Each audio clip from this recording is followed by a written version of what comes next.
It's 4:47 in the morning. Outside it's 19 degrees and still black, and inside a metal box roughly the size of a single parking space, a man is waking up for the 14th day in a row inside a room you could not legally rent to anyone as a place to live. No window he can open, no bathroom, no kitchen. 70 square feet of space that has to be a bedroom, a closet, an office, a dining room, and a pantry all at once. Most people couldn't last a weekend in here. He's done 13 nights and he's got 8 more before he sees his own front door. And here's the part nobody believes until they've done it. He's not suffering. He's not counting down the hours. Somewhere around day 4, something shifted. And this metal box stopped feeling like a punishment and started feeling like something almost impossible to explain to anyone who's never tried it. There are 3 layers to how a human being actually lives inside a truck for 3 weeks straight. The first is the space itself and how you survive in a room smaller than most bathrooms. The second is the daily routine, hour by hour, and the rules nobody writes down. And the third is the thing that actually breaks drivers out here, and it's not the cold, it's not the space, and it's not the food. By the end of this, you'll never look at a parked truck the same way again. First, the why. Why would anyone live in 70 square feet for 3 weeks? The answer is money and miles. These are over-the-road drivers OTR, in the language of the industry. They don't run local routes and sleep at home.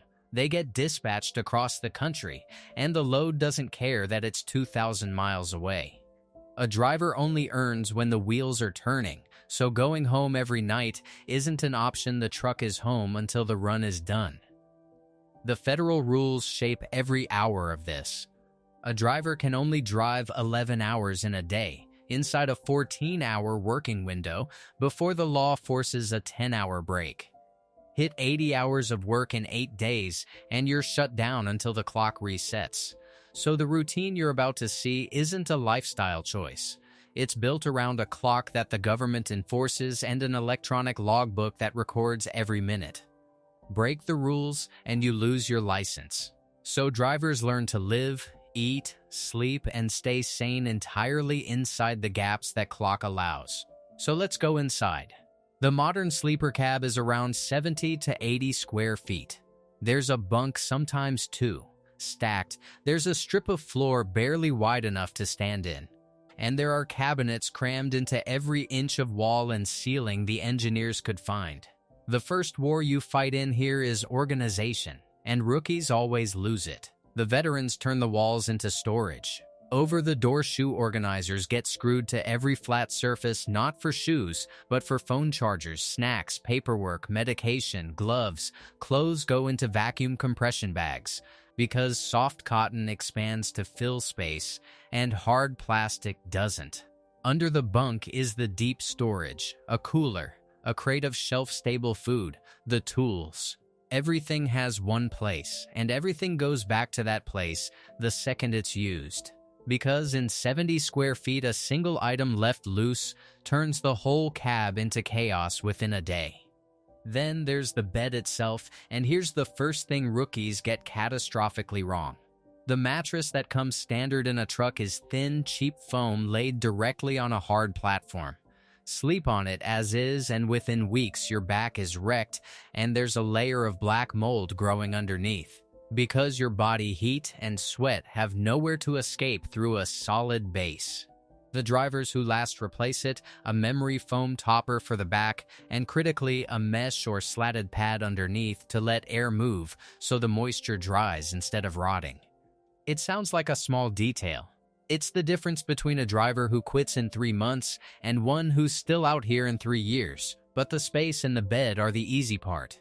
Because there's one part of the daily routine that ends more trucking careers than the cold, the cramping, or the loneliness ever will, and almost nobody outside the industry has ever even thought about it. We'll get there. First, you have to understand the routine. So back to 4:47 a.m. The first decision of the day is heat. If the driver shut the engine off to sleep, and in many states he's legally required to, because of anti-idling laws that ban running the engine overnight, then the cab has been slowly bleeding warmth for hours. So he reaches for a small diesel-fired bunk heater, a unit made by a company like Webasto or Espar. This is the single most important piece of survival gear in the whole truck. It sips fuel a fraction of a gallon an hour and pushes warm air into the sleeper without the engine ever running. Drivers who don't have one wake up in a 19-degree box and stuff hot water bottles into their sleeping bag at 3 in the morning just to keep their fingers working. Then comes hygiene, and this is where the 70-square-foot reality bites hardest. There's no shower in the cab. There's no toilet. So the morning runs on what truckers call shower credits, points you earn at fuel chains like Pilot, Love's, or TA every time you buy around 50 gallons of diesel. Cash those in and you get a private, surprisingly clean bathroom with a real hot shower, towels included, for about 10 minutes. The catch is timing. You can only shower where you can park, and you can only park where there's room. So a driver who plays it wrong goes 2 or 3 days between real showers, surviving on baby wipes, dry shampoo, and a jug of water in the meantime. The ones who last plan their entire fuel strategy around where they'll be clean. By mid-morning, the wheels are turning, and the next survival system is food. A driver who eats every meal at a truck stop is spending $40–50 a day and wrecking his health on fried food. So the cab becomes a kitchen. The center of it is 12-volt power, the truck's own electrical system. Plug in a small 12-volt cooker, basically a lunchbox-sized slow cooker, and load it in the morning with rice, beans, a can of vegetables, some meat. It cooks slowly while the driver rolls down the highway, and by lunch there's a hot, real meal waiting for the cost of a couple of dollars in ingredients. The serious ones add a small 12-volt fridge, a portable rice cooker, and a tiny electric kettle. One veteran can tell you exactly how long his rice cooker takes to finish while he's rolling through Tennessee, because he's done it 400 times. Food stops being a problem and becomes a rhythm. The afternoon is driving. The 11-hour clock is ticking, the 14-hour window is closing, and somewhere in there the law forces a 30-minute break. The driver uses it to stretch a body that's been locked in a seat, to throw a load of laundry into a truck stop machine, to call dispatch about the next load. And then there's the thing nobody wants to talk about.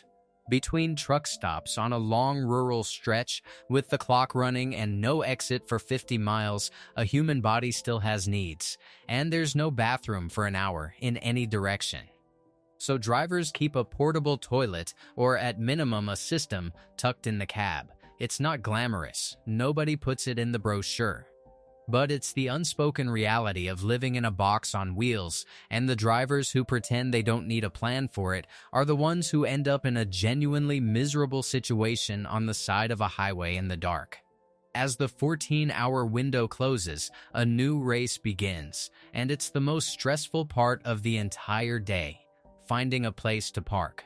This is the crisis most people never imagine. A driver is legally required to stop, but there is a brutal shortage of truck parking in this country, far more drivers needing spots than spots that exist. Wait too late, and every space at every truck stop for 100 miles is full. So drivers use apps that show real-time parking availability, and they start hunting for a spot 2 hours before they actually have to stop. Because the alternative is being forced to park illegally on a highway on ramp, exhausted, hoping not to get a ticket or worse. The parking war is the quiet daily terror of this job, and almost no one outside it knows it exists. And now we're back to what I promised you at the start, the thing that actually breaks drivers. It's not the cold, it's not the space, it's not the bathroom or the parking, it's the silence.